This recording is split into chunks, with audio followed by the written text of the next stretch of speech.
สวัสดีค่ะ and welcome back to a Bright Insight with me กรกนก วชิตพันธ์ Serving you this week latest breaking news on Buddhism from around the world. Vesak Day is the most sacred days for Buddhism. Let us see how people around the world celebrate this important day.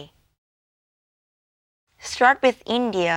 Buddhist monks pay homage to Lord Buddha on the occasion of Buddha Purnima in Kolkata.Buddhist monks pay homage under the holy Bodhi tree on the occasion of Buddha Jayanti at Mahabodhi Temple in Gaya. People pay homage to Lord Buddha on the occasion of Buddha Purnima in Kolkata. Devotees arrive for Buddha Jayanti celebrations in both Gaya. Novice Buddhist monks offer prayers on the occasion of Buddha Jayanti at Mahabodhi Temple in both Gaya. Moving to Nepal.Nepalese Buddhist devotees line up in a queue to light butter lamps in a monastery during Buddha Jayanti or Buddha Purnima in both the Stupa, Kathmandu. We are now heading to Malaysia. Monks wearing magnificent costumes and masks perform prayer before the Thangka or traditional painting of Lord Buddha is unveiled at the Tibetan temple during Vesak Day celebration in Ipoh. Let us move to Myanmar.A child carries a water pot on her head to pour at the foot of a banyan tree to celebrate the full moon day of Kasane, also known as Buddha Day in Naypyidaw. Our next country is Bangladesh. A Bangladeshi Buddhist family offer prayers in front of the statue of Buddha during Buddha Purnima in Dhaka, Bangladesh. And lastly, we are at Indonesia.A Buddhist monk receives alms from a Buddhist follower child as they walk around the streets during Pindapata procession in Megalang, Central Java, Indonesia. Thank you News18.com for the pictures. We are now moving to Australia for the United Nations Days of Vesak.Wat Patthamagaya Sydney and other international Buddhist organizations in Australia, along with Buddhists in Sydney, organized the United Nations Days of Vesak 2019 to commemorate the 20th year that the UN has internationally recognized Vesak Day. Started from 3rd to 4th May 2019 in Belmore Park in Sydney.Over 100 Theravada, Mahayana, Vajrayana monks in Australia participated in the Mahasanghaddana and alms offering ceremony. The objectives of the event were to enhance general understanding of the Day of Vesak and to increase awareness of Buddhism on its promotions of peace and unity among the community.The event also boosted understanding among Buddhists and gave an opportunity for participants to meditate. Since the year 1999, the UN has been celebrating the Day of Vesak with many Buddhist organizations worldwide. And this year Vesak Day, the UN chief called for commitment to build world peace. Last week,The UN chief called for commitment to build world peace on Vesak Day. The UN Secretary General Antonio Guterres says everyone, Buddhists and non-Buddhists alike, can reflect and draw inspiration from Lord Buddha's birth, enlightenment, passing and teachings. Extending his wishes to all celebrating Vesak, the UN chief said,In a time of growing intolerance and inequality, the Buddha's message of non-violence and service to others is more relevant than ever. He added, On the day of Vesak, let us renew our commitment to building a world of peace and dignity for all. And thank you newsfirst.lk for the news. Moving to Singapore, temples and monasteries all over Singapore celebrate the Vesak Day.On the eve of Vesak Day, temples and monasteries all over Singapore held various rituals and commemorative events to celebrate the occasion which marks the birth, enlightenment, and death of Buddha. At the Kong Meng Sang Po Kak Si Monastery in Bright Hill Road, as well as another Vesak Day event at Bukit Gombak Stadium, thousands of devotees turned up in the evening to perform the 3 steps 1 ball rite. A long procession dawned in repentance and in reverence for founder of Buddhism. Worshippers at Bukit Gombak Stadium also bathed the Buddha in remembrance of his birth. According to Buddhist lore, Prince Siddhartha was rained on by 9 dragons from heaven, signifying that someone special had been born. Other rites and rituals carried out on Vesak Day included the chanting of mantras and having vegetarian meals. Thank you StraightTimes.com for the news. We are now heading to our last news this week, the ceremony to escort the flames of eternal fire in honor of Vesak Day. The flame of eternal fire is a geology phenomenon that appears from the Earth's surface and never goes out, even in a rainy season.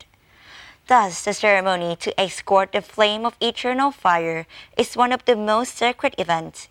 Indonesian Buddhists believe that the Lord Buddha's Dhamma is like eternal fire that never goes out. It will be a guide for all humankind to escape the cycle of suffering. On 17th May 2019, teaching monks from Indonesia Meditation Center and Majelis Agama Buddha Mahanikaya came to chant and escort the flame at Merapen in Grobogan. Then the flame was kept safely at Mendut Temple in Magelang. The next day, the flame was escorted from Mendut Temple to Borobudur Temple for the Vesak Day ceremonials before the Lantern Festival starts. And rejoice in your merit. Let us now continue to discover the power of the Lord Buddha's first Dhamma summit that can change the people's life in Singapore.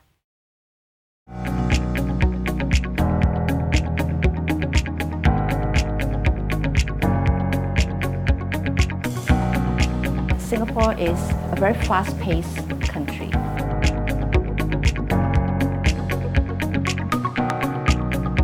Many of us are being trained in school or everywhere we go. We want to be the best.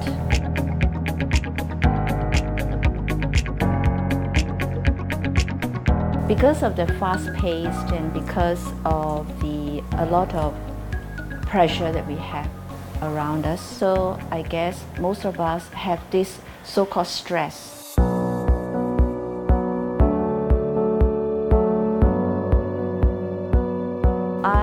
I'm a working mother. I do run a business. It's a franchise business.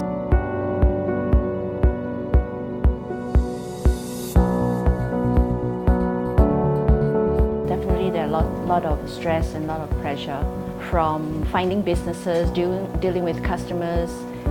We make sure the company is profitable.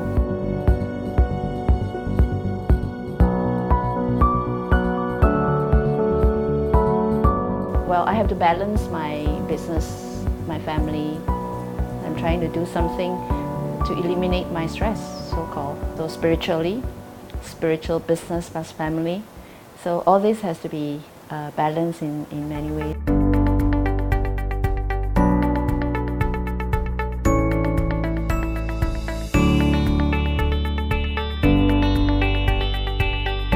Well, many people ask me, how do I manage stress?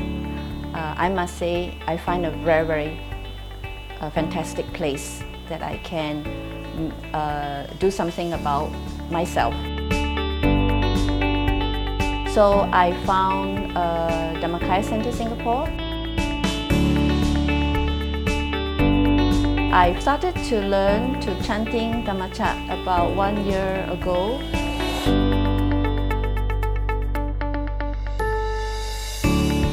And it was very difficult, especially for my children. They are not very good in chanting. They're not very good in Pali language, so it's tough for them.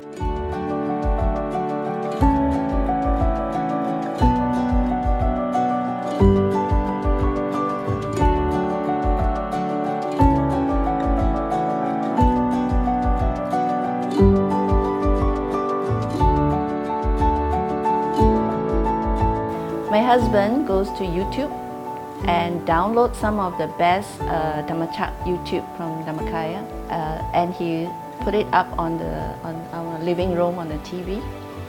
So once we are ready for the chant, we get the family together, we sit together, and we turn on the TV.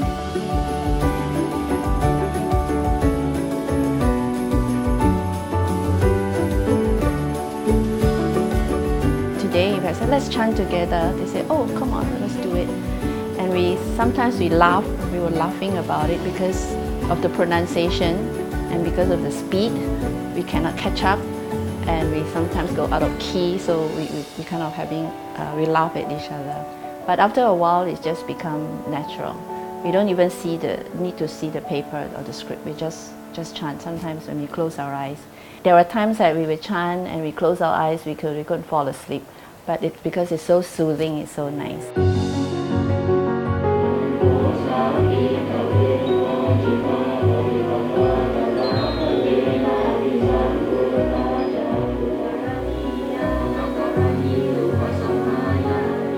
Long Paul gave us time to chant together, and he set a goal. He set all this goal from 1 million to 2 million, 3 million, even to 40 million. In my life, I like to, with business as well, I like to set a goal. When you have set a goal, you will work towards the goal and you will try to reach the goal. And when you fulfill and reach the goal, you are very happy because you try your best. In life, it's the same. If you set a goal, when you fulfill it, it's something that you're proud of yourself.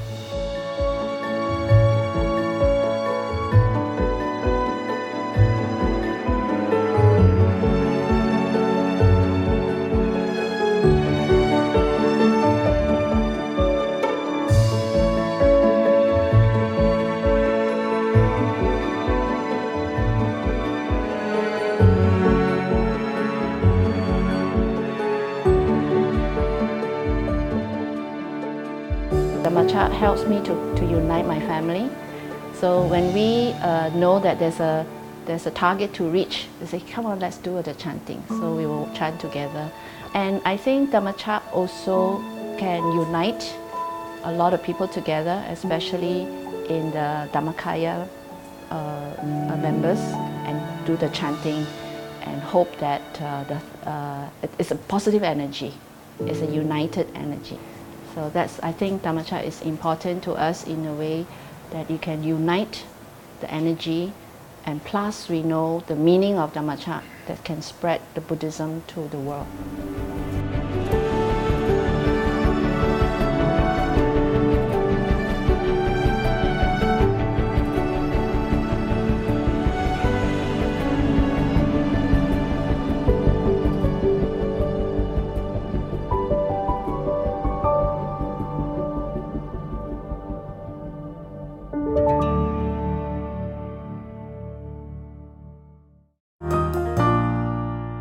And in honor of Vesak Day last week, let us end at Bright Insight with the Lord Buddha's quote. Rely on the teachings, not the person. Rely on the meaning, not the words. Rely on real life, not dreams. Rely on wisdom, not on the mind inside. We hope you'll enjoy our news today. Our Bright Insight will be rerun every Sunday and Tuesday, so that our viewers around the world won't miss the chance to catch up with us. And don't forget to check out all episodes of our At Bright Insight programs by visiting our Global Buddhist Network official website, gbnus.com, or from the Facebook page, GBNUS. Thank you for joining us and see you again next week. สวัสดีค่ะ